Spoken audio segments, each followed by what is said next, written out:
Ini adalah WBCQ, menghadirkan radio World's Last Chance kepada Anda dari Monticello, Maine, Amerika Serikat.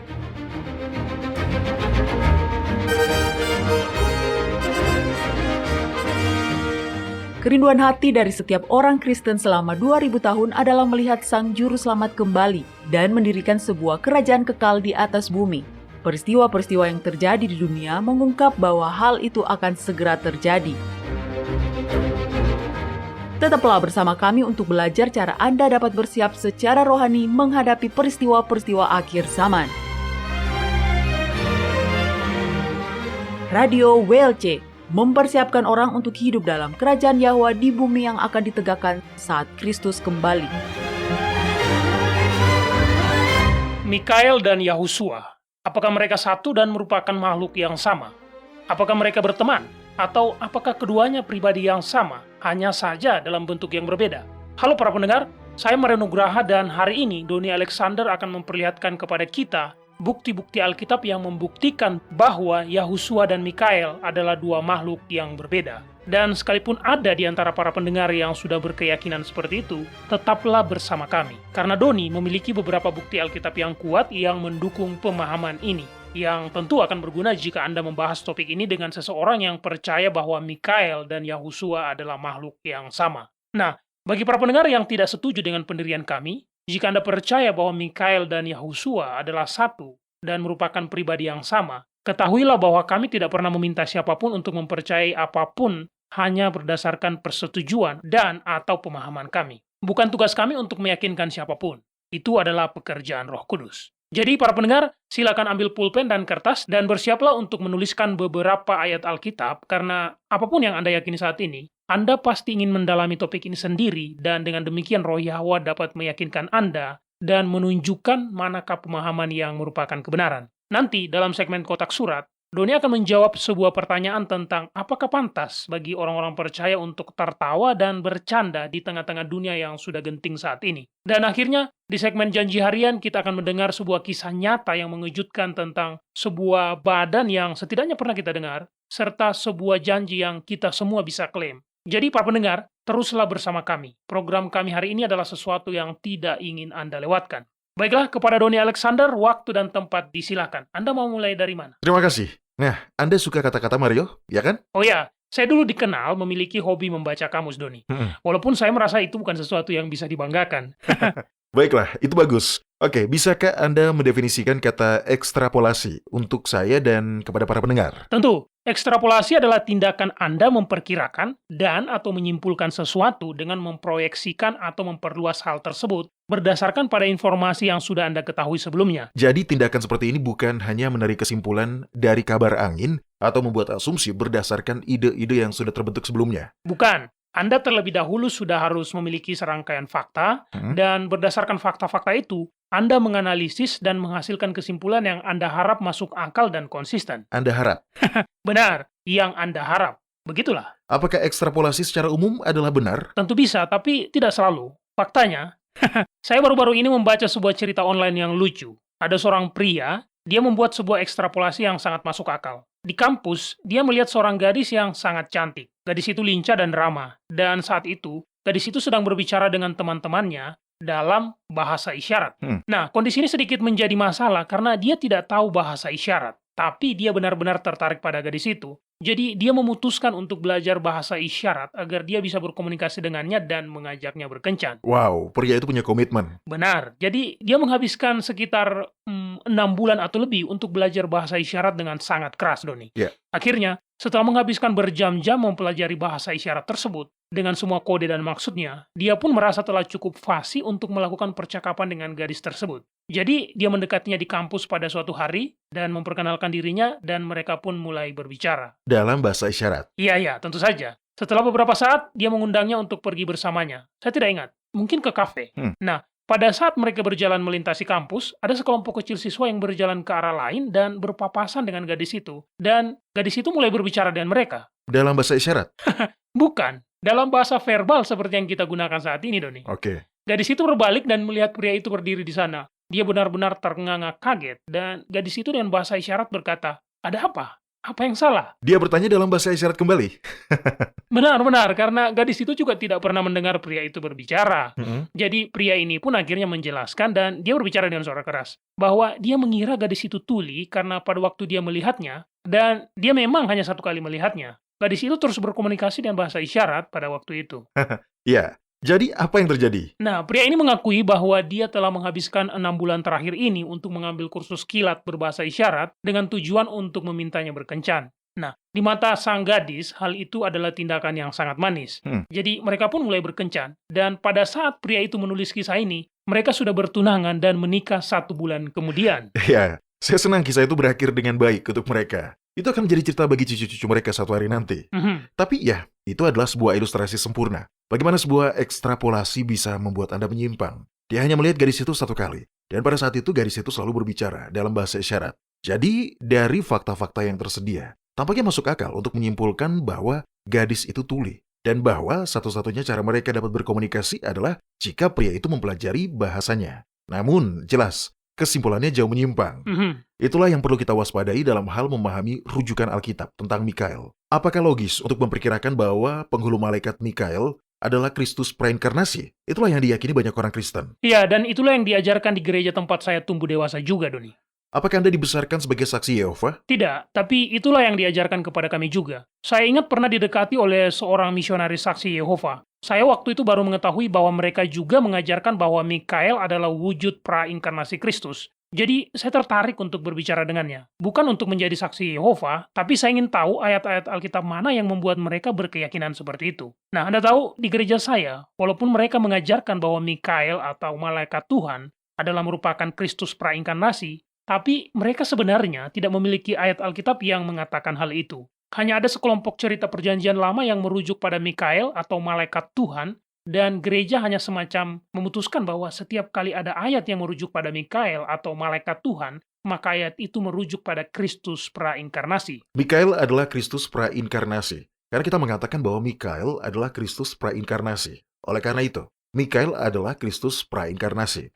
Iya, begitulah. Jadi bagaimana dengan misionaris saksi Yehova tersebut? Apa yang dia tawarkan sebagai bukti untuk doktrin ini? Iya, dia juga tidak punya, Doni. Dan ini penilaian positif saya padanya. Ya. Dia cukup jujur mengakui bahwa dia tidak tahu ayat mana yang mendukung keyakinan tersebut. Dia kemudian berkata bahwa dia akan mendalaminya dan akan kembali pada saya. Jadi itulah yang dia lakukan. Dan Nah, sekarang saya tahu bahwa tidak ada ayat Alkitab yang menetapkan bahwa Mikael dan malaikat Tuhan adalah Kristus. Dia tidak bisa memberi saya apa yang tidak ada. Tapi seperti yang saya katakan, dia orang yang jujur. Ketika dia kembali kepada saya, dia mengatakan bahwa tidak ada ayat yang secara jelas menetapkan keyakinan itu. Dia pada dasarnya hanya berbagi dengan saya cerita perjanjian lama yang sama yang oleh denominasi saya digunakan untuk mendukung keyakinan itu. Tapi sekali lagi, dia jujur dan saya menghargai dia karena hal itu, Doni. saya setuju. Saya selalu lebih menghargai orang yang jika mereka tidak tahu sesuatu, mereka akan dengan jujur mengakui bahwa mereka tidak tahu. Baiklah, mari kita lihat gagasan rujukan dari kitab perjanjian lama tentang Mikael,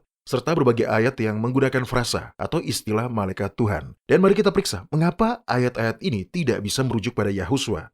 Salah satu alasan yang sudah sangat jelas, seperti yang baru-baru ini kita pelajari sendiri, adalah fakta bahwa Yahuswa adalah manusia sepenuhnya. Sekarang, saya tahu itu mungkin mengejutkan beberapa pendengar kita. Tetapi bukti Alkitab menetapkan hal ini. Ayat-ayatnya ada. Jika para pendengar melewatkan episode-episode tersebut, Anda masih dapat mendengarkannya di situs web kami atau di channel YouTube kami. Iya, ada juga 2 artikel bersambung yang berjudul Kapan Anak Yahwa Menjadi Ada. Artikel-artikel ini mendalami bukti-bukti Alkitab terkait sifat alamiah sejati dari Yahusua. Ada juga artikel lain yang berjudul Terang Baru Mengungkapkan Sifat Alamiah Sejati dari Kristus, 100% manusia sepenuhnya. Jadi para pendengar, temukan dan bacalah artikel-artikel itu. Dan sifat alamiah sejati Yahuswa juga mengungkapkan sifat alamiah yang sejati dari Yahwa, yang seperti yang berulang kali dinyatakan kitab suci, adalah satu. Jadi Yahwa itu satu, bukan tiga dalam satu, hanya satu.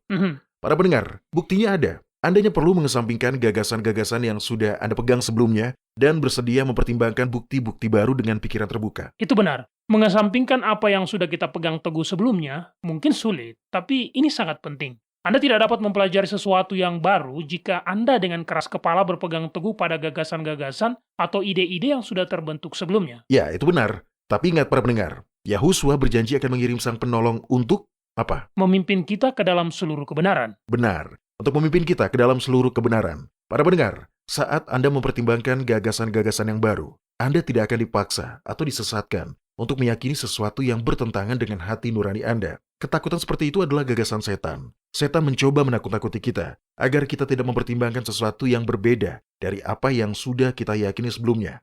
Tapi tentu saja, Yahwa tidak akan membiarkan Anda terus tertipu. Tapi kita juga perlu belajar untuk diri kita sendiri. Baiklah, Mikael, Yahusua. Gagasan bahwa Mikael adalah Yahusua prainkarnasi adalah sebuah gagasan yang secara otomatis lahir dari doktrin Trinitas. Faktanya seperti ini. Jika Anda percaya bahwa Yahusua bersifat ilahi, maka tentu saja bagi Anda, dia sudah pasti sudah ada sebelum hidupnya di bumi. Nah, sebelum Anda berkata, mengapa Anda berbicara seperti itu?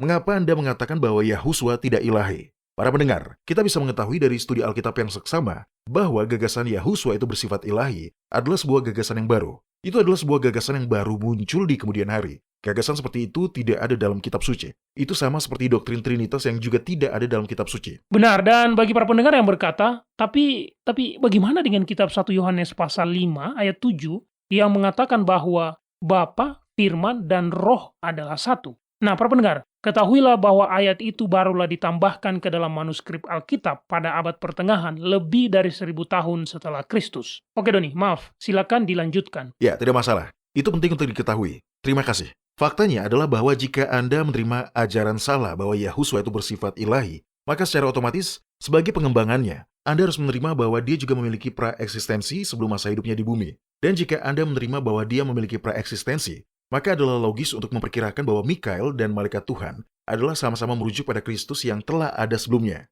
Disitulah ekstrapolasi masuk dalamnya. Namun, seperti yang sudah kita pelajari, ekstrapolasi tidak selalu benar. Anda tidak akan mau menghabiskan 6 bulan belajar bahasa isyarat hanya untuk merayu istri Anda? Ya, mungkin tidak. Dan saya bisa saja akan kehilangan wanita yang luar biasa dalam hidup saya. Ya, jawaban yang bagus. Anda tidak perlu tidur di sofa malam ini, Doni, jika istri Anda mendengar ini. Nah, Mikael dan malaikat Tuhan, atau seperti yang kadang-kadang disebut malaikatnya, adalah satu sosok yang agak misterius. Kita tahu, malaikat tidak terlalu sering disebutkan. Faktanya, Mikael dan Gabriel adalah satu-satunya dari 2 malaikat yang disebutkan namanya dalam Alkitab. Jadi Anda dapat melihat betapa mudahnya mengambil kesimpulan bahwa Mikael adalah Kristus dalam wujudnya yang sudah ada sebelumnya. Tentu. Tapi dari mana datangnya ide atau gagasan bahwa Mikael dan Kristus adalah satu dan sama? Kita sudah tahu bahwa tidak ada teks atau ayat yang secara jelas mengatakan demikian. Tetapi gagasan seperti ini sudah pasti bersumber dari suatu tempat. Dari mana asalnya, Doni? Ada 2 ayat yang digunakan untuk mencoba dan membuktikan Yahusua itu adalah Mikael. Kita akan melihat kedua ayat itu. Pertama, mari kita baca kitab 1 Tesalonika pasal 4 ayat 16. Tapi tunggu, Anda tidak perlu membuka Alkitab Anda, Mario. Saya ingin melihatnya dalam beberapa terjemahan yang berbeda. Jadi saya telah mencetaknya untuk Anda. Nah, ini dia. Silakan dibacakan. Mulai saja dari yang paling atas, Mario. Oke, yang pertama dari terjemahan apa? Ini dari Alkitab Terjemahan Baru revisi tahun 2013.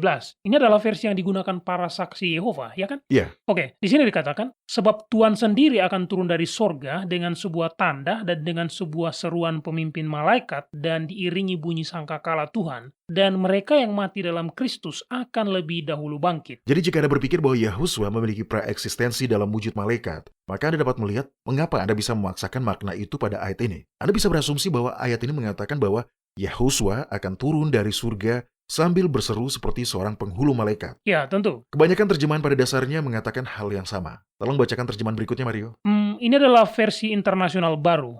Di sini dikatakan, karena Tuhan sendiri akan turun dari sorga dengan sebuah seruan yang nyaring, dengan seruan penghulu malaikat, dan dengan bunyi sangkakala Allah, dan orang-orang mati di dalam Kristus akan bangkit lebih dulu. Oke, bagaimana terjemahan berikutnya? Versi King James baru. Di sini dikatakan, karena Tuhan sendiri akan turun dari sorga dengan sorak-sorai, dengan suara seorang penghulu malaikat, dan dengan sangkakala Allah, dan orang mati di dalam Kristus akan dibangkitkan lebih dulu. Jadi pada dasarnya, semua terjemahan-terjemahan ini mengatakan hal yang sama. Dan Anda dapat menafsirkan ayat ini dengan mengatakan bahwa ketika sang juru selamat kembali, dia akan berseru seperti seorang penghulu malaikat. Nah, karena kata penghulu malaikat diberikan dalam bentuk tunggal, dan karena kita tahu bahwa Mikael adalah seorang penghulu malaikat, maka orang-orang pun mengatakan bahwa Yahusua dan Mikael adalah makhluk yang sama. Tunggu sebentar, dari mana kita mendapatkan bahwa Mikael adalah seorang penghulu malaikat, Doni? Di kitab Yudas ayat 9. Pasal berapa? Maaf, hanya ada satu pasal di kitab Yudas. Tunggu, saya akan baca dengan cepat. Di sini dikatakan, tetapi penghulu malaikat, Mikael, ketika dalam suatu perselisihan bertengkar dengan iblis mengenai mayat Musa, tidak berani menghakimi iblis itu dengan kata-kata hujatan, tetapi berkata, kiranya Tuhan menghardik engkau. Anda benar, Doni. Ayat ini menjelaskan bahwa Mikael adalah seorang penghulu malaikat. Jadi orang-orang memperkirakan dari ayat ini bahwa karena Mikael adalah seorang penghulu malaikat, maka mereka menganggap masuk akal jika Yahusua itu adalah Mikael. Tapi saya mencium sebuah kesalahan logika di sini. Anggapan seperti ini akan memunculkan pertanyaan, ya kan? Ya, saya kira begitu. Tapi terlepas dari semua itu, ayat ini tidak membuktikan bahwa Yahusua adalah Mikael. Hanya karena Yahusua akan datang dengan seruan seorang penghulu malaikat, dan memang Mikael adalah seorang penghulu malaikat. Tidak semua terjemahan menyiratkan bahwa seruan penghulu malaikat yang menyertainya adalah suara Yahusua sendiri. Mari kita lihat beberapa contoh lain dari beberapa terjemahan lain. Bagaimana terjemahan literal yang mengartikan ayat ini, Mario? Karena Tuhan sendiri dalam suatu seruan, dengan seruan seorang penghulu malaikat dan diiringi sangkakala Allah akan turun dari sorga, dan orang-orang mati di dalam Kristus akan bangkit lebih dulu. Dan terjemahan versi New Life? Karena Tuhan sendiri akan turun dari sorga dengan sebuah seruan yang nyaring. Malaikat kepala akan berseru dengan suara yang nyaring. Sangkakala Tuhan akan berbunyi, dan pertama-tama mereka yang menjadi milik Kristus akan bangkit dari kuburnya untuk bertemu dengan Tuhan. Terjemahan versi apa lagi yang masih ada? Terjemahan versi New International Reader mengatakan, Tuhan sendiri akan turun dari sorga. Kita akan mendengar sebuah seruan keras. Kita akan mendengar seruan dari pemimpin para malaikat. Kita akan mendengar tiupan sangkakala Tuhan. Banyak orang yang percaya kepada Kristus telah mati, dan mereka itulah yang akan bangkit lebih dulu. Selanjutnya, terjemahan dari The Good News mengatakan, akan ada sebuah seruan perintah, suara penghulu malaikat, bunyi sangkakala Allah, dan Tuhan sendiri akan turun dari surga. Mereka yang telah mati dalam iman kepada Kristus akan bangkit lebih dulu. Nah, versi dari The Contemporary English mengatakan, dengan sebuah perintah yang nyaring dan dengan seruan dari malaikat kepala dan tiupan sangkakala Allah, Tuhan akan turun dari sorga. Kemudian mereka yang memiliki iman kepada Kristus sebelum mereka mati akan dibangkitkan. Yang terakhir, terjemahan Alkitab Yerusalem Baru mengatakan, atas isyarat yang diberikan melalui seruan penghulu malaikat dan sangkakala Yahwa, Tuhan sendiri akan turun dari sorga. Mereka yang telah mati di dalam Kristus akan menjadi yang pertama dibangkitkan. Oke, itu sudah cukup. Anda tidak harus membaca semuanya, Mario. Namun, Anda dapat melihat bahwa tidak semuanya diterjemahkan dengan cara yang menunjukkan bahwa sang penghulu malaikat itu dan Yahusua adalah satu dan merupakan entitas yang sama. Penafsiran seperti ini adalah sebuah bentuk pemaksaan pemahaman yang didasarkan pada asumsi bahwa Yahusua memiliki praeksistensi yang merupakan ekstrapolasi alami dari ajaran sesat Trinitas. Oke, kita harus istirahat dulu sejenak, tapi tadi Anda mengatakan bahwa ada ayat lain yang mendasari keyakinan yang kita bahas ini. Mari kita bahas itu nanti setelah jeda singkat, Doni. Ya, tentu. Baik, para pendengar, tetaplah di sini.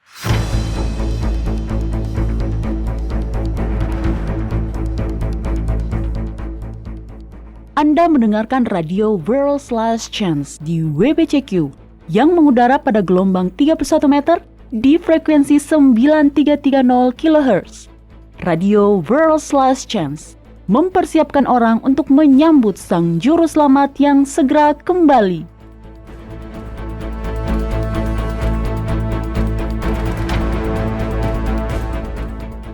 Banyak orang Kristen hidup dalam ketakutan. Mereka khawatir apakah mereka sudah mengakui semua dosa-dosa mereka atau belum.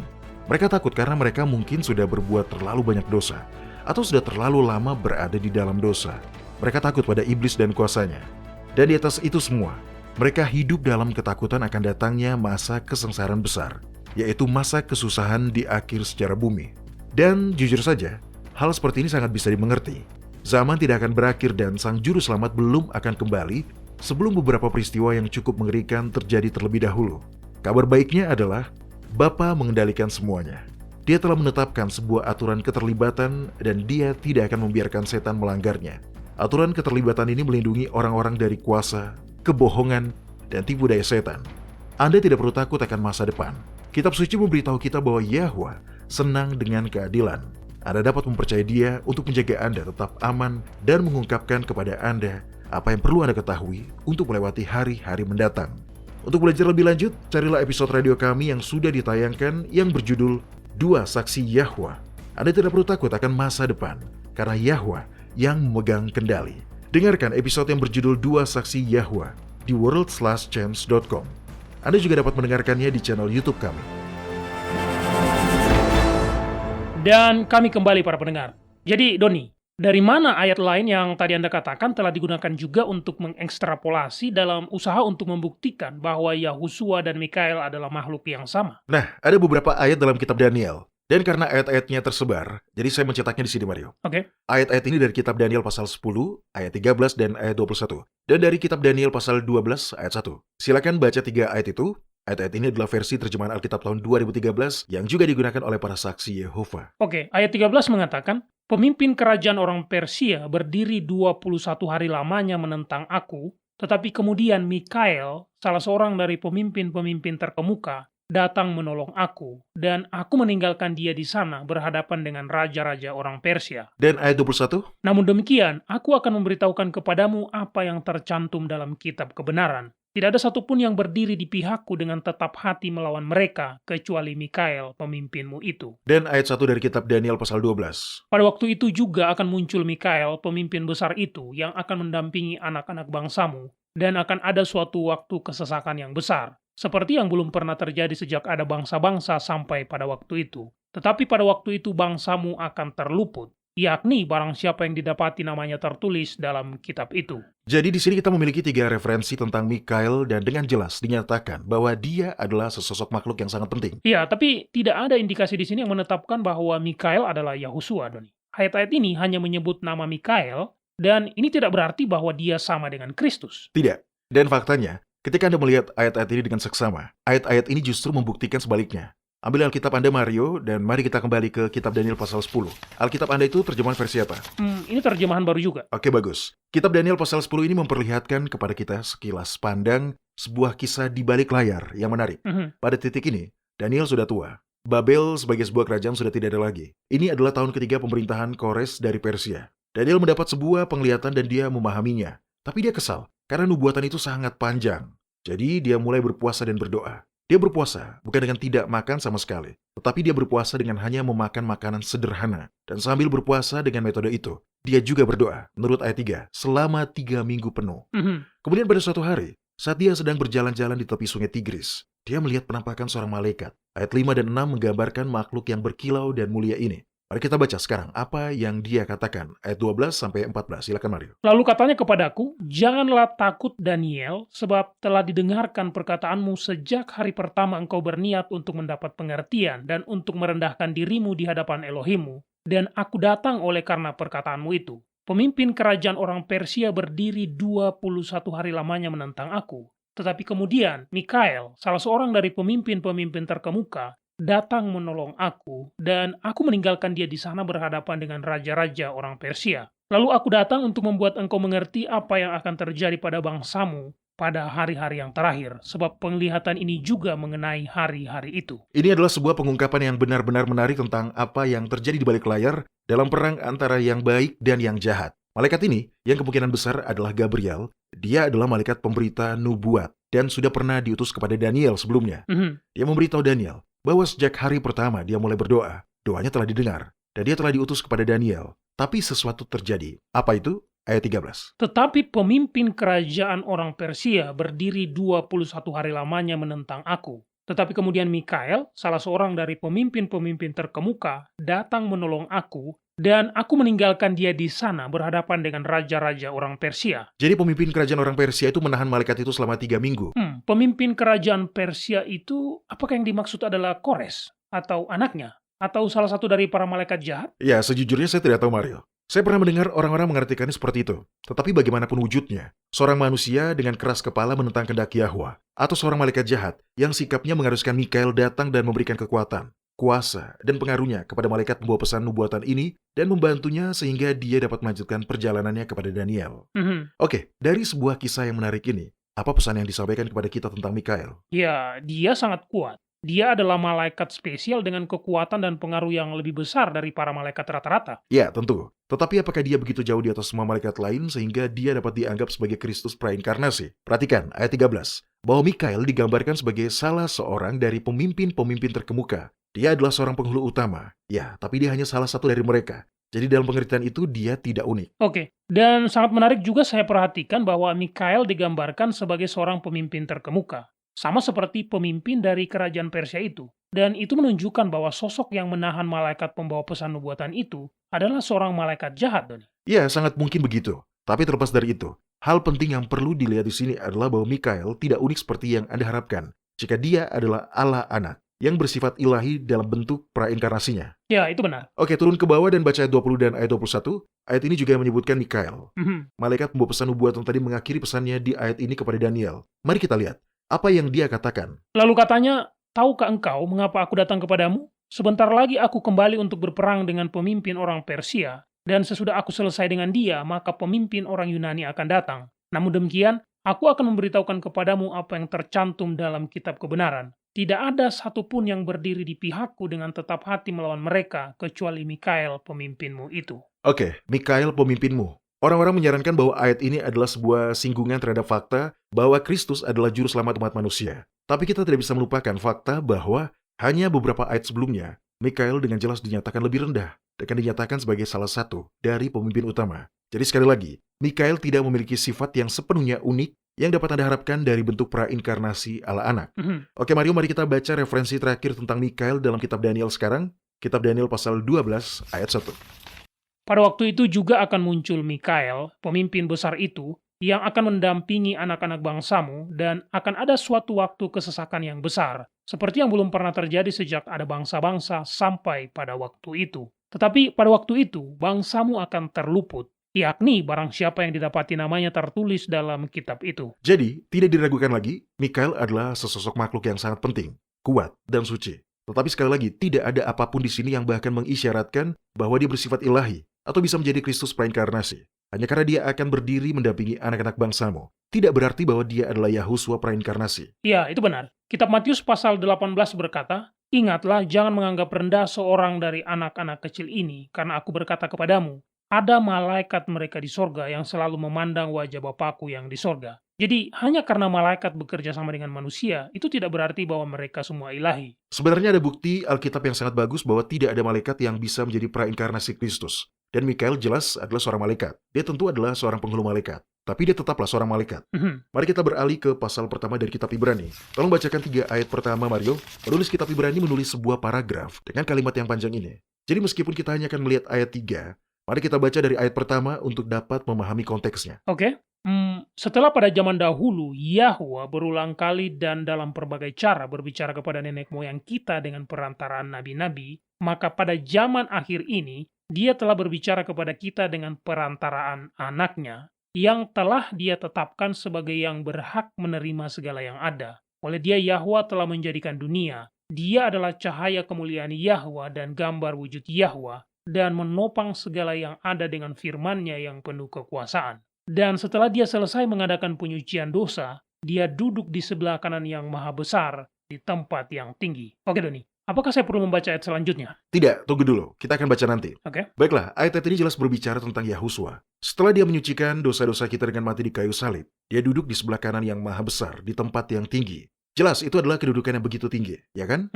Yahusua duduk di sebelah kanan Raja Alam Semesta. Dan dia adalah cahaya kemuliaan Yahwa dan gambar wujud Yahwa. Ya, benar. Tapi dia berbeda dari malaikat. Tidak diragukan lagi bahwa Mikael adalah seorang malaikat. Kitab suci berkata seperti itu. Seorang penghulu malaikat tetaplah seorang malaikat. Selanjutnya, malaikat perjanjian juga adalah seorang malaikat. Julukan itu sendiri sudah menunjukkan bahwa yang dimaksud memang adalah seorang malaikat. Nah, dengan mengingat hal ini, mari kita lanjut membaca kitab Ibrani pasal 1. Karena selanjutnya penulis kitab Ibrani akan membuat perbandingan kontras antara Yahusua dan para malaikat. Silakan. Oke. Ayat 4 ini sebenarnya adalah bagian akhir dari kalimat yang dimulai di ayat 1. Jadi supaya lengkap, saya akan membaca kembali dari ayat 1. Setelah pada zaman dahulu Yahwa berulang kali dan dalam berbagai cara berbicara kepada nenek moyang kita dengan perantaraan nabi-nabi, maka pada zaman akhir ini dia telah berbicara kepada kita dengan perantaraan anaknya, yang telah dia tetapkan sebagai yang berhak menerima segala yang ada. Oleh dia, Yahwa telah menjadikan dunia. Dia adalah cahaya kemuliaan Yahwa dan gambar wujud Yahwa, dan menopang segala yang ada dengan firman-Nya yang penuh kekuasaan. Dan setelah dia selesai mengadakan penyucian dosa, dia duduk di sebelah kanan yang maha besar, di tempat yang tinggi, jauh lebih tinggi daripada malaikat-malaikat, sama seperti nama yang dikaruniakan kepadanya, jauh lebih indah daripada nama mereka. Ayat ini secara jelas menyatakan bahwa Kristus telah menjadi jauh lebih tinggi dari para malaikat. Dan itu tidak berarti bahwa Yahuswa bermula sebagai seorang malaikat. Karena kalimat berikutnya menyatakan bahwa kepadanya dikaruniakan nama yang lebih indah daripada para malaikat. Kata daripada di sini adalah sebuah kata penghubung. Kamus mengatakan bahwa kata ini digunakan setelah kata sifat perbandingan untuk memperkenalkan elemen atau klausa kedua dari perbandingan yang tidak setara. Jadi kata ini menunjukkan perbedaan. Perbandingan yang tidak setara, tentu saja, adalah perbandingan antara Kristus dan para malaikat. Dia jauh lebih tinggi daripada mereka. Jadi Yahusua sudah pasti bukan seorang malaikat. Jelas. Baiklah, baca terus ayat 5, perbandingan antara dua elemen yang tidak sama ini masih terus berlanjut. Karena kepada siapakah di antara malaikat-malaikat itu pernah dia katakan, "Anakku engkau telah kuperanakkan pada hari ini, dan aku akan menjadi bapaknya, dan dia akan menjadi anakku." Ini adalah penolakan yang jelas bahwa Kristus bukanlah seorang malaikat dalam bentuk apapun saat sebelum dia berinkarnasi. Ayat ini sudah sangat jelas. Penulis kitab Ibrani sudah menggunakan semua cara untuk menekankan perbedaan antara malaikat dan Kristus.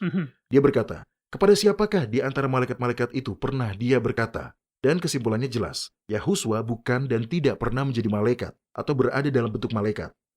Mari lanjutkan ayat 6-12. Dan ketika dia membawa pula anaknya yang sulung ke dunia, dia berkata, semua malaikat Yahwa harus menyembah dia. Dan tentang malaikat-malaikat dia berkata, yang membuat malaikat-malaikatnya menjadi badai dan pelayan-pelayannya menjadi nyala api. Tetapi tentang anak dia berkata, tahtamu ya Allah tetap untuk seterusnya dan selamanya, dan tongkat kerajaanmu adalah tongkat kebenaran. Engkau mencintai keadilan dan membenci kefasikan. Sebab itu Allah, Allahmu telah mengurapi engkau dengan minyak sebagai tanda kesukaan, melebihi teman-teman sekutumu. Dan pada mulanya ya Yahwa, engkau telah meletakkan dasar bumi, dan langit adalah buatan tanganmu. Semua itu akan binasa, tetapi engkau tetap ada. Dan semua itu akan menjadi usang seperti pakaian, seperti jubah akan engkau gulungkan mereka, dan mereka akan diubah, tetapi engkau tetap sama, dan tahun-tahunmu tidak berkesudahan. Jadi sekali lagi, perbandingan terus berlanjut. Di sini kita memiliki semua hal yang Yahwa katakan kepada Yahuswa, dan kita diberitahu dengan jelas bahwa Yahwa tidak pernah mengatakan hal seperti itu kepada malaikat manapun. Penulis kitab Ibrani ingin menghindari kebingungan. Dia memperjelas bahwa Kristus adalah lebih baik daripada para malaikat, sehingga tentu saja dia tidak bisa digolongkan atau dianggap sebagai malaikat. Baiklah, tetapi bagaimana dengan gagasan bahwa sebelum inkarnasinya dalam daging manusia, dia masih tetaplah bersifat ilahi tetapi hanya mengambil rupa seorang malaikat? Seperti yang telah kita bahas dalam episode yang lain, tidak ada bagian dalam kitab suci yang menunjukkan bahwa Yahuswa memiliki praeksistensi. Gagasan itu lahir dari ajaran sesat Trinitas, yang seperti yang telah kita bahas sebelumnya, diadopsi dari paham penyembah berhala. Tetapi demi diskusi, jika kita menerima bahwa Kristus memiliki praeksistensi, dan kemudian mengatakan bahwa dia hanya mengambil rupa seorang malaikat, ketika sebenarnya dia masih tetap bersifat ilahi, dan masih tetap menjadi sepertiga dari ketuhanan Tritunggal, maka berarti dia sedang, bermain acting? Sama sekali tidak ada dalam kitab suci. Tidak ada apapun. Ayat atau pasal, tidak ada yang menunjukkan bahwa Yahuswa pernah mengambil tubuh seorang malaikat. Dan pada kenyataannya, ada cukup bukti yang membuktikan bahwa dia belumlah ada sebelum Maria mengandungnya. Baik Doni, bisakah kita meluangkan waktu sejenak untuk melihat beberapa dari ayat itu? Saya pikir bagi kebanyakan orang, menyatakan bahwa Yahuswa tidak ada sebelum dia dikandung adalah sebuah konsep yang baru. Iya, tentu. Buka kitab Matius pasal 1. Di dalam Alkitab kita mendapati 2 garis keturunan atau silsilah untuk Yahuswa. Dalam kitab Matius dituliskan silsilah dari ayah duniawinya, Yusuf. Silsilah ini dimulai dalam ayat 2, di mana dikatakan Abraham memperanakan Ishak, Ishak memperanakan Yakub, dan Yakub memperanakan Yehuda, dan saudara-saudaranya, dan seterusnya. Silsilah itu berakhir di ayat 16. Silakan baca apa yang tertulis di situ, Mario. Dan Yakub memperanakan Yusuf, suami Maria, yang melahirkan Yahuswa yang disebut Kristus. Tentu saja Yusuf tidak secara fisik menjadi ayah dari Yahuswa. Tetapi perhatikan penekanan pada asal mula Yahuswa. Dia lahir dari Maria. Begitulah yang dikatakan di ayat ini. Kitab Lukas pasal 3 menuliskan silsilah dari Maria. Dalam kitab Lukas inilah kita mendapatkan penjelasan yang paling jelas tentang asal-usul Yahuswa. Dan itu bukan dari masa lalu yang kekal. Mario tolong baca kitab Lukas pasal 1 ayat 30 dan 31. Kata malaikat itu kepadanya, jangan takut, hai Maria, sebab engkau beroleh kasih karunia di hadapan Yahwa. Sesungguhnya engkau akan mengandung dan akan melahirkan seorang anak laki-laki. Dan hendaklah engkau menamai dia Yahuswa. Ayat 34 dan 35. Kata Maria kepada malaikat itu, bagaimanakah hal itu mungkin terjadi karena aku belum bersuami? Jawab malaikat itu kepadanya, Roh Kudus akan turun atasmu dan kuasa yang maha tinggi akan menaungi engkau. Sebab itu, anak yang akan kau lahirkan itu akan disebut kudus, anak Yahwa. Maria secara naluri ingin mengetahui bagaimana hal ini bisa terjadi, karena dia masih belum bersuami. Jadi, karena pertanyaan dari rasa penasarannya ini, kita mendapat pernyataan yang sangat jelas yang menggambarkan bagaimana Yahusua muncul. Dan persis seperti yang dijelaskan oleh Gabriel, Roh Kudus akan turun atasmu, dan kuasa yang maha tinggi akan menaungi engkau. Oleh karena itu, ini adalah sebuah kata penghubung yang penting. Oleh karena itu, anak yang akan kau lahirkan itu akan disebut anak Yahwa. Jadi karena dia mengandung secara ajaib, itulah yang menjadi alasan Yahusua menjadi anak Yahwa.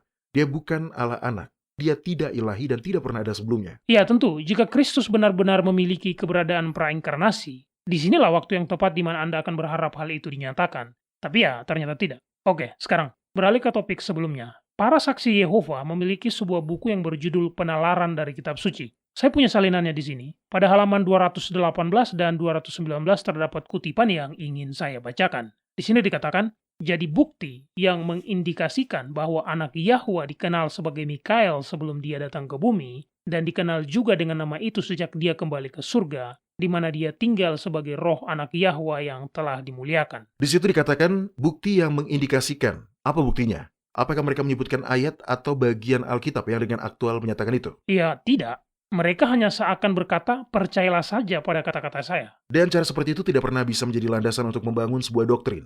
Baiklah, satu poin terakhir. Dalam Alkitab versi terjemahan tahun 2013, yang digunakan oleh para saksi Yehova ini, mereka membuat kesalahan yang tanpa sepengetahuan mereka. Akhirnya menyangkal sendiri seluruh doktrin mereka. Betul kah? Ayat yang mana, Doni? Mereka mengaitkan kitab Lukas pasal 10 ayat 18 dengan kitab Wahyu pasal 12 ayat 7 sampai ayat 9. Mari kita baca, Mario.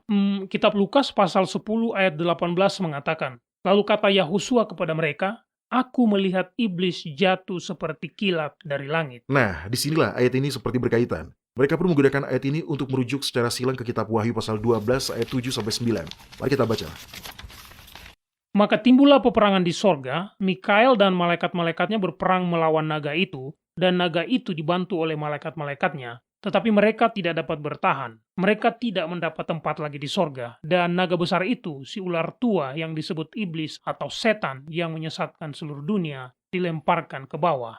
Dia dilemparkan ke bumi bersama-sama dengan malaikat-malaikatnya. Oke, perhatikan bagaimana tindakan menghubungkan kedua bagian ini malahan membatalkan keyakinan yang mereka nyatakan. Jika, seperti yang mereka katakan, Yahusua sedang ada di bumi melihat iblis diusir dari surga, bagaimana mungkin dia juga sekaligus menjadi Mikael yang sedang berada di surga dan melakukan pengusiran itu?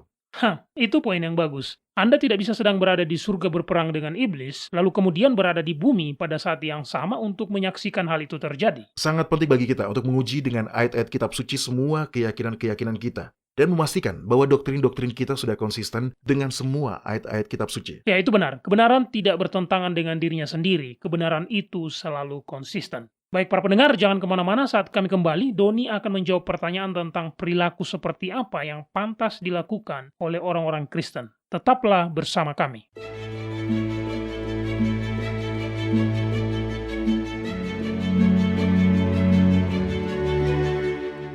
Anda mendengarkan radio World's Last Chance di WBCQ yang mengudara pada gelombang 31 meter di frekuensi 9330 kHz. Radio World's Last Chance mempersiapkan orang untuk menyambut Sang Juru Selamat yang segera kembali.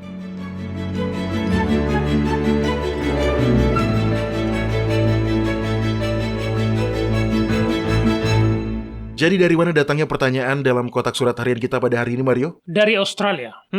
Rupanya Australia adalah negara kedua di seluruh dunia yang untuk pertama kalinya memberikan hak pilih kepada perempuan. Putri saya telah membagikan fakta itu kepada saya beberapa waktu yang lalu. Itu terjadi pada tahun 1902, jika saya mengingatnya dengan benar ya, Mario. Oke, itu menarik. Ayo ke Australia. Pertanyaan hari ini datang secara khusus dari Melbourne. Inilah info lain yang menarik. John Batman adalah salah satu pendiri kota ini. Batman. Tunggu, masih ada lagi. Sebelum kota ini berganti nama menjadi Melbourne, kota ini dikenal sebagai Batmania. Sungguh nama yang bagus. Saya pikir mereka seharusnya tidak mengganti nama itu ya. Ya, seharusnya ya kan? Nah, Cecily dari Batmania, Australia menulis, katanya, keluarga saya baru-baru ini merayakan hari bulan baru dengan beberapa teman keluarga yang juga merupakan rekan seiman. Kami memiliki, menurut saya, waktu yang menyenangkan. Namun keesokan harinya, salah satu teman menelpon saya dan memberitahu saya bahwa dia merasa terkesan untuk berbagi dengan saya sesuatu dalam hatinya yang perlu dibawa kepada Tuhan oleh keluarga kami. Dia mengatakan bahwa kecenderungan keluarga kami untuk tertawa dan bercanda telah menjadi cerminan yang buruk pada keyakinan kami karena kita sudah hidup di akhir zaman. Karena masa sekarang adalah masa-masa hidup yang genting. Membuat lelucon dan tertawa seperti yang kami lakukan di keluarga kami, katanya tidaklah pantas. Jujur, pada awalnya saya pikir dia bercanda dan menganggapnya lucu, tapi ternyata tidak. Dia serius. Sekarang, saya tidak tahu apakah saya masih menganggap komentarnya itu lucu atau mungkin saya sudah tersinggung. Saya tidak tahu. Jadi, sebelum saya memberinya jawaban apapun, saya pikir saya akan meminta bagaimana pandangan Anda. Saya percaya kita telah hidup di masa-masa yang genting, jadi apakah dia benar? Kami tidak menertawakan topik yang tidak pantas, tapi apakah tertawa dan bercanda itu sendiri benar-benar tidak pantas bagi orang percaya yang hidup di hari-hari terakhir ini? Ini adalah sebuah pertanyaan yang sulit untuk dijawab. Anda tahu, kita tidak ada di sana pada saat komentar ini disampaikan. Ya, saya tidak mendengar apa yang orang itu katakan. Tentu saja, ada beberapa bentuk humor yang tidak boleh diikuti oleh orang percaya. Apapun yang bersifat asusila atau menghujat, yang juga disebut humor skatologis. Hal semacam itu sebenarnya tidak pantas untuk orang-orang percaya. Dan sejujurnya, masing-masing orang memiliki definisi yang berbeda tentang apa yang pantas dan apa yang tidak pantas. Benar juga, jadi mari kita melihat pertanyaan ini dari sudut pandang yang normal, Doni. Cecily mengatakan bahwa mereka tidak menertawakan sesuatu yang tidak pantas. Tapi teman mereka itu mengatakan bahwa kebiasaan Cecily sekeluarga untuk tertawa dan bercanda itu sepenuhnya tidak pantas. Saya pernah mendengar hal seperti ini disampaikan sebelumnya. Katanya, orang-orang percaya tidak seharusnya membuang-buang waktu dengan melibatkan diri dalam percakapan yang ringan dan sepele. Apa Anda setuju? Nah, saya setuju bahwa ada topik-topik tertentu yang tidak pantas untuk ditertawakan dan dijadikan lelucon oleh orang Kristen. Tapi saya harus mengatakan bahwa tertawa dan bercanda itu bukanlah dosa. Bahkan bila mengingat waktu di mana kita hidup sekarang. Iya, hanya sekedar tertawa dan bercanda itu bukan dosa. Oke, mari kita lihat dengan sudut pandang begini. Ada hal-hal tertentu dalam hidup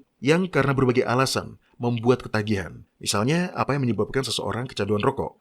Nikotin. Iya, benar. Kekuatan atau daya tarik rokok terdapat pada nikotin yang dikandungnya. Bagaimana dengan anggur atau bir? Apa daya tarik dari anggur dan bir? Alkohol dan bagaimana perasaan seseorang saat meminumnya. Iya, benar. Makanya bisa bikin ketagihan. Nah, Yahwa juga memiliki daya tarik, jika Anda tahu. Dan seperti nikotin dalam rokok, daya tarik itu menarik atau mendorong orang-orang percaya datang kepadanya. Mari kita baca ayatnya, buka kitab Nehemia pasal 8. Oke. Nehemia, Anda tentu ingat, adalah seorang juru minuman Raja Persia. Dan dia telah diberi izin untuk pulang ke Israel untuk membangun bait suci. Orang-orang pada saat itu sudah tidak mengenal lagi aturan-aturan Yahwa. Sehingga, salah satu hal pertama yang dilakukan Nehemia adalah membacakan kepada mereka kitab hukum itu. Nah, kebetulan hari di mana dia membacakan hukum itu kepada mereka adalah pada hari bulan baru di bulan ke-7 atau seperti yang kita kenal sebagai Hari Raya Trompet. Iya benar, itu hari yang kudus. Maka Nehemia membacakan kepada orang-orang kitab hukum itu dan hati nurani mereka terguncang. Ketika mereka menyadari bahwa ternyata mereka tidak menuruti hukum Yahwa. Oke, silakan baca mulailah dengan ayat 10 dari kitab Nehemia pasal 8. Apa yang dikatakan di situ? Lalu Nehemia, yakni kepala daerah itu, dan Imam Esra,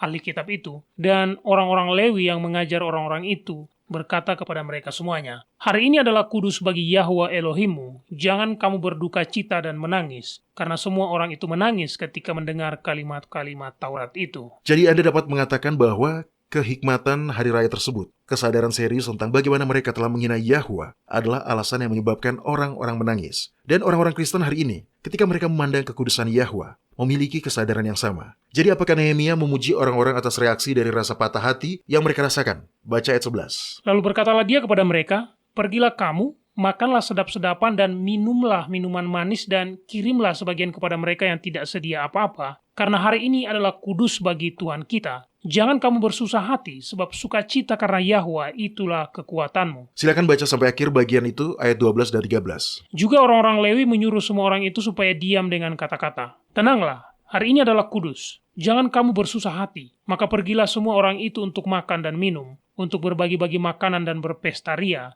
karena mereka mengerti segala firman yang diberitahukan kepada mereka. Oke, bangsa Israel telah dibawa ke dalam pembuangan Babel karena melanggar hukum-hukum Yahwa. Jadi sekarang orang-orang Yahudi yang telah kembali ini marah ketika mereka melihat bahwa mereka juga telah melanggar hukum-hukum Yahwa. Dalam ketidaktahuan tentu saja, tetapi tetap saja mereka melanggarnya. Kesedihan mereka karena dosa adalah wajar. Dan lagi, apa yang Nehemia katakan kepada mereka? Pada dasarnya dia menyuruh mereka untuk merayakannya, untuk berpesta, Doni. Karena hari itu kudus bagi Yahwa. Dan kemudian dia menambahkan, jangan bersedih, karena sukacita Yahwa adalah kekuatanmu. Inilah yang menarik kita kepada Yahwa. sukacita yang datang dari melayani Dia. Dan saya tidak sedang berbicara tentang sukacita yang terlalu dalam, terlalu suci untuk terlihat dalam senyuman lahirnya. Saya berbicara tentang kebahagiaan sejati. Yahwa ingin kita memiliki sukacita. Dia ingin kita bahagia. Jadi adalah tidak salah jika kita tertawa, bersenang-senang, dan bahkan melontarkan lelucon yang bersih. Tidak masalah. Saya bukan orang pertama yang mengatakannya. Tetapi saya akan mengulangi siapapun yang pernah mengatakan kata-kata ini. Perkataan itu bunyinya begini. Orang Kristen harus menjadi orang yang paling bahagia di muka bumi. Ya, itu benar. Tidak hanya dosa-dosa kita yang telah diampuni, kita juga mendapatkan pertolongan menjalani kehidupan di masa sekarang, dan terlebih lagi, kita juga memiliki harapan untuk masa depan. Jadi,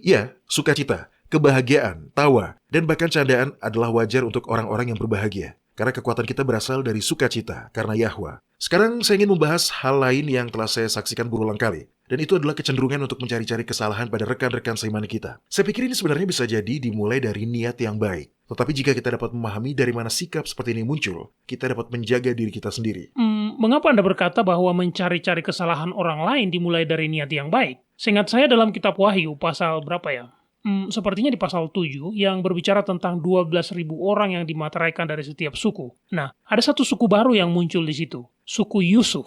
Dan itu karena suku Dan telah dihilangkan. Dan ketika Anda melihat kembali apa yang dikatakan Yakub menjelang hari matinya tentang Dan ini yang menjadi karakter yang berkembang di suku itu, maka Anda akan menemukan bahwa itu adalah sikap mencari-cari kesalahan dan menusuk dari belakang. Jadi sekali lagi, bagaimana sikap mencari-cari kesalahan bisa berawal dari niat yang baik, Doni? Saya tidak mengatakan sikap seperti itu dimulai dari niat yang baik. Tetapi saya mengatakan bahwa sikap seperti itu bisa jadi dimulai dari sana. Maksud saya adalah beberapa orang Kristen yang sangat konservatif, yang taat dan berdedikasi, juga sering menjadi orang yang paling kritis terhadap orang lain. Tentu, ini terdengar kontradiktif. Jadi mari kita analisis bagaimana hal ini bisa terjadi.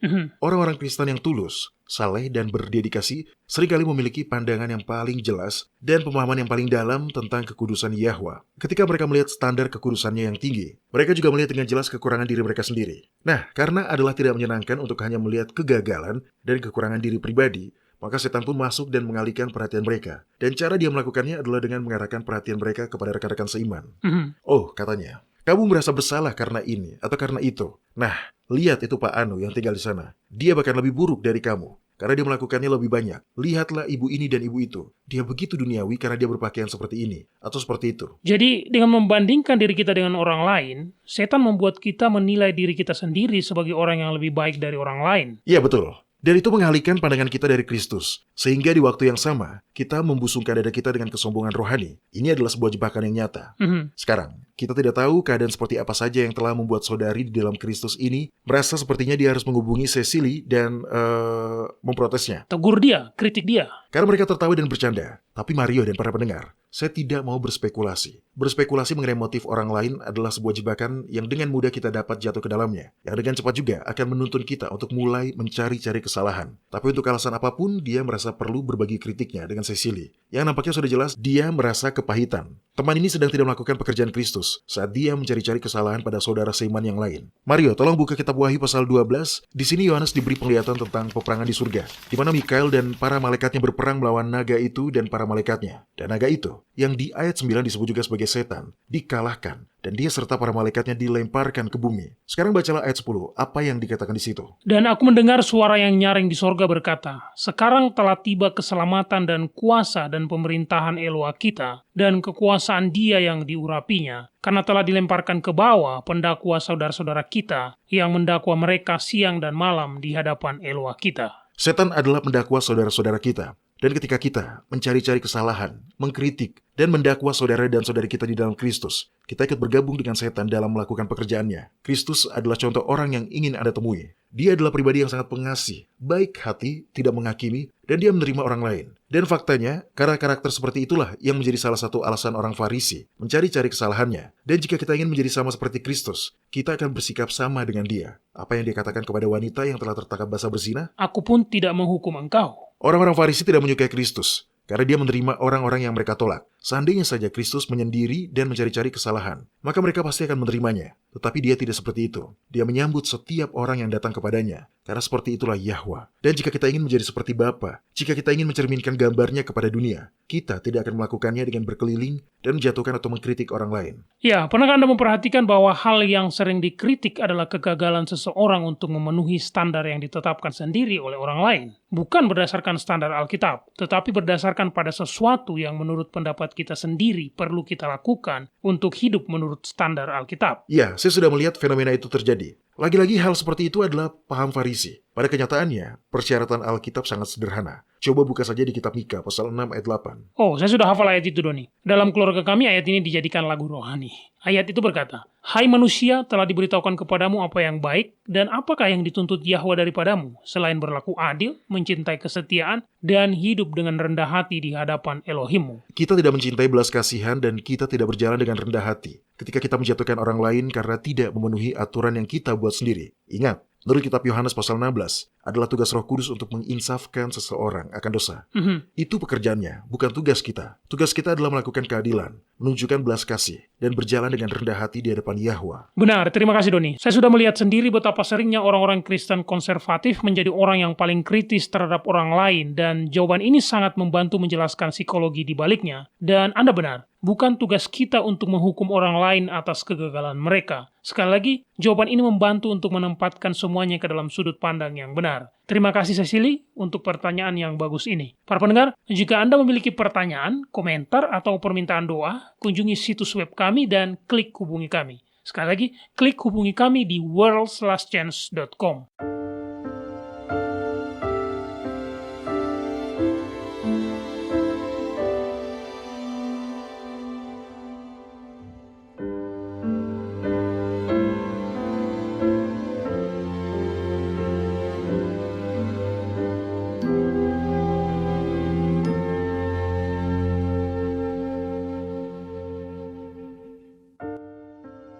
Anda menyukai apa yang Anda dengar?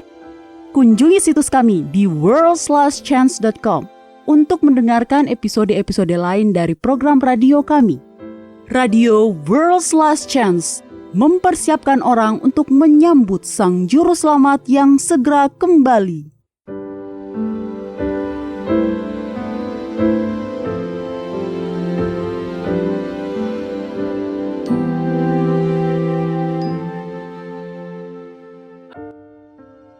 Halo, ini adalah janji harian Anda dari firman Yahwa. Kehidupan Harlan David adalah bukan sebuah kehidupan yang Anda akan sebut sebagai sebuah sukses besar. Dia masih sangat muda ketika ayahnya meninggal.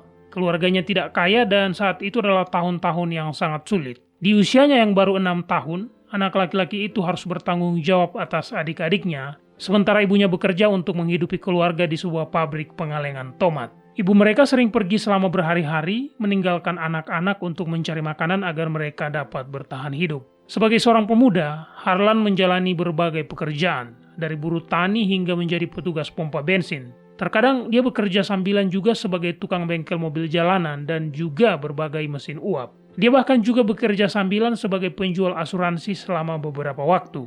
Belakangan, Harlan membuka sebuah hotel dan restoran yang kemudian dilalap api. Dia mampu membangunnya kembali, tetapi dia terpaksa menutup bisnisnya itu ketika pasokan gas dibatasi dan pariwisata mengalami kemacetan selama Perang Dunia Kedua. Kemudian pada tahun 1947, dia dan istrinya bercerai. Dengan menggunakan definisi manapun, kita bisa mengatakan bahwa Harlan telah gagal. Tetapi dia masih memiliki satu hal yang selalu ada bersamanya, dan itu adalah resep masakannya yang telah dia sempurnakan, dan yang hasilnya benar-benar dinikmati teman-teman dan keluarganya. Dia yakin bahwa hasil resepnya adalah sesuatu yang bisa dia jual, sehingga pada saat itu di usia 60-an, Harlan melakukan perjalanan keliling Amerika Serikat. Dia akan memasak resep spesialnya dan menawarkannya ke restoran-restoran secara gratis. Yang harus mereka lakukan hanyalah membayarnya dengan sejumlah kecil uang untuk setiap porsi yang mereka jual.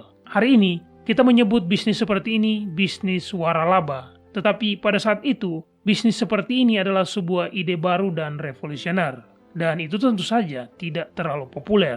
Melakukan perjalanan untuk memasak sampel makanan benar-benar memakan waktu dan tentu saja biayanya mahal. 1009 restoran mengatakan tidak. Tapi Harlan yakin pada resepnya. Akhirnya, restoran ke-1010 setuju. Dan dari restoran itu, semakin banyak restoran yang mulai menerima tawarannya. Bisnis waralabanya menyebar. Hingga tahun 2022, waralaba Harlan telah menyebar ke 24.998 gerai di 146 negara di seluruh dunia. Anda mungkin mengenal Harlan sebagai Kolonel Harlan David Sanders, pendiri Kentucky Fried Chicken atau KFC, sebuah nama yang sekarang terkenal di seluruh dunia. Para pendengar, dalam kitab 1 Korintus pasal 9, Paulus berkata, "Tidak tahukah kamu bahwa dalam gelanggang pertandingan semua peserta turut berlari, tetapi bahwa hanya satu orang saja yang mendapat hadiah? Karena itu, larilah begitu rupa sehingga kamu memperolehnya. Tiap-tiap orang yang turut mengambil bagian dalam pertandingan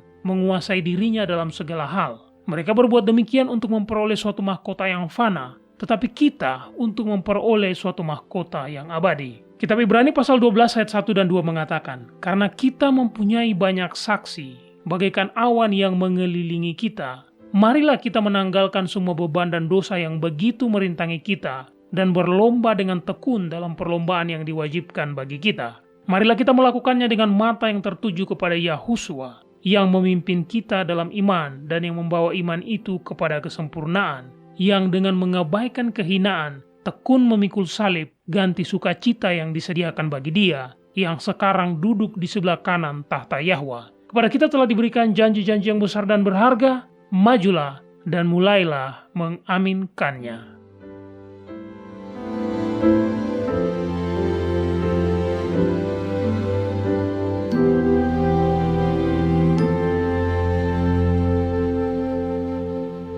World's Last Chance berdedikasi untuk mempersiapkan orang menyambut Sang Juru Selamat yang segera kembali. Acara siaran radio harian kami tersedia dalam 7 bahasa berbeda dari seluruh dunia dan masih banyak bahasa-bahasa lain lagi yang akan mengudara. Video-video dan artikel-artikel kami telah diterjemahkan ke dalam lebih dari 30 bahasa berbeda. Dan kami tidak hanya fokus pada salah satu poin pengajaran. Kami bersedia untuk bekerja sama dengan surga untuk membawa semua kebenaran ke dunia. Artikel-artikel dan video-video kami mencakup berbagai topik-topik penting pada pertumbuhan dan pembangunan dari perjalanan kekristenan. Kami menghadirkan materi yang mencakup kesalehan praktis di dalam kehidupan sehari-hari, doktrin Alkitabiah yang benar-benar hanya didasarkan pada firman Yahwa, kalender Sang Pencipta, dan nubuatan akhir zaman yang penting untuk Anda ketahui. Kami bahkan membahas berbagai macam angin pengajaran yang palsu yang telah digunakan oleh setan untuk menipu banyak orang, dan mengungkapkan mengapa itu salah dan apa yang benar berdasarkan Alkitab. Kunjungilah kami hari ini di worldslastchance.com. Pelajarilah kebenaran di hari-hari terakhir ini.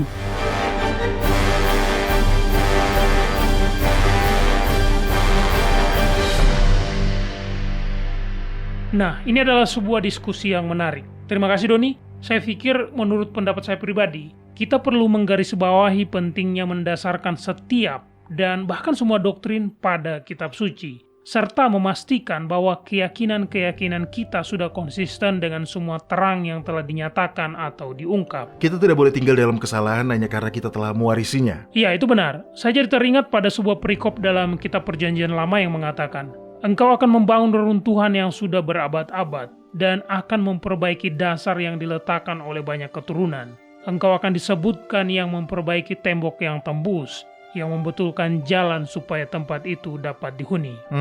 Ya, kitab Yesaya pasal 58 ayat 12. Dan cara kita melakukannya, cara kita membangun reruntuhan yang sudah berabad-abad adalah dengan membuka kitab suci dan memastikan keyakinan kita didasarkan pada Alkitab saja. Sola Scriptura, Alkitab dan Alkitab saja, itu harus selalu menjadi aturan iman kita. Baik para pendengar, bergabunglah dengan kami lagi besok. Sampai jumpa dan ingatlah, Yahwa mengasihi Anda dan Dia aman untuk dipercaya.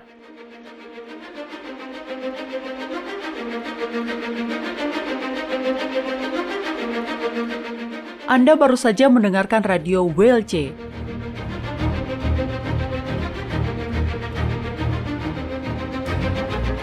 World's Last Chance berkomitmen untuk memberitakan Injil Kerajaan Yahwa kepada dunia.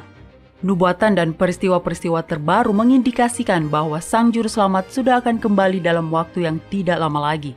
Orang-orang kudus kemudian akan diberikan hidup yang kekal dan kerajaan Yahwa akan ditegakkan di sini, di bumi ini.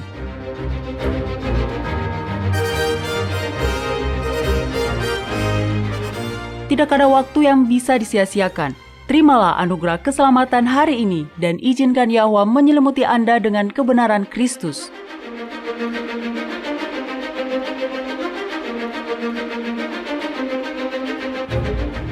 Program ini serta episode radio WLC yang lain tersedia di worldslastchance.com. Klik ikon radio WLC di bagian kanan atas beranda.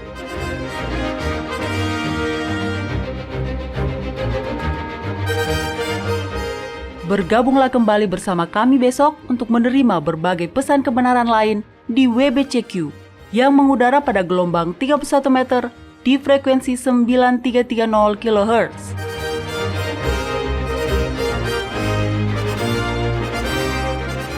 Radio WLC mempersiapkan orang untuk hidup dalam kerajaan Yahwa di bumi yang akan ditegakkan saat Kristus kembali tidak lama lagi.